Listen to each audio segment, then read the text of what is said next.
ಮುಂಚೆ ಈಗ ಕರ್ನಾಟಕದಲ್ಲಿ ಆಯಿತು, ಯೂಶಲಿ ರಾಗಿ ಮುದ್ದೆ, ಅನ್ನ, ಮನೆಯಲ್ಲಿ ಮಾಡಿರೋವಂಥ ಸಾಂಬಾರು, ತರಕಾರಿ ಈ ಥರದಲ್ಲೇ ಸ್ವಲ್ಪ ಜೀವನ ಶೈಲಿಗಳಲ್ಲಿ ಊಟ ಅದರಲ್ಲೇ ಇರ್ತಾಯಿತ್ತು.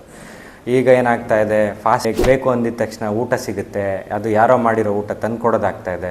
ಕಿಚನಲ್ಲಿ ಅಡುಗೆ ಮಾಡೋವಂಥವ್ರೆ ಕಮ್ಮಿ ಆಗಿಬಿಟ್ಟಿದ್ದಾರೆ. ಅಲ್ಲಿ ಯೂಸ್ ಮಾಡಿರೋ ಆಯಿಲ್ಗಳಂಥವ್ರು ಆಗಿರ್ಬೋದು, ಇಲ್ಲ ಹೈಜಿನಿಟಿ ಹೆಂಗಿದೆ, ಹೆಂಗೆ ಪ್ರಿಪೇರ್ ಆಗಿದೆ ಏನು ನಮ್ಗೆ ಐಡಿಯಾ ಇರಲ್ಲ. ಹೊರಗಡೆ ಪ್ಯಾಕ್ ಚೆನ್ನಾಗಿರುತ್ತೆ, ಕಂಟೆಂಟ್ ಹೆಂಗಿದೆ ಗೊತ್ತಿಲ್ಲ, ಟೇಸ್ಟ್ ಚೆನ್ನಾಗಿದೆ ಅಂತ ಅಂದ್ಬಿಟ್ಟು ತಿಂತಾಯಿದೆ.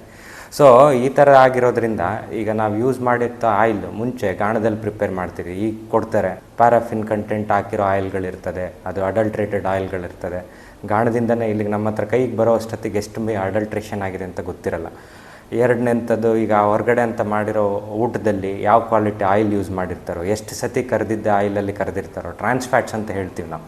So one of the very significant and important factor ಈಗ ಹಾರ್ಟ್ ಅಟ್ಯಾಕ್ ಮಾಡೋ ಅಂಥದ್ರಲ್ಲಿ. ಸೊ ಆ ಕರೆದಿದ್ದ ಎಣ್ಣೆಯಲ್ಲಿ ಪದೇ ಪದೇ ಕರೀತಾ ಹೋದರೆ ಟ್ರಾನ್ಸ್ ಫ್ಯಾಟ್ಸ್ ಕಂಟೆಂಟ್ ಜಾಸ್ತಿ ಆಗುತ್ತೆ. ಆ ಆಯಿಲ್ ಯೂಸ್ ಮಾಡಿದಷ್ಟು ಕೊಲೆಸ್ಟ್ರಾಲ್ ಡೆಪೋಸಿಷನ್ ಜಾಸ್ತಿಯಾಗಿ ಹಾರ್ಟ್ ಅಟ್ಯಾಕ್ ಆಗೋವಂಥ ಕಾರಣಗಳಿರ್ತದೆ.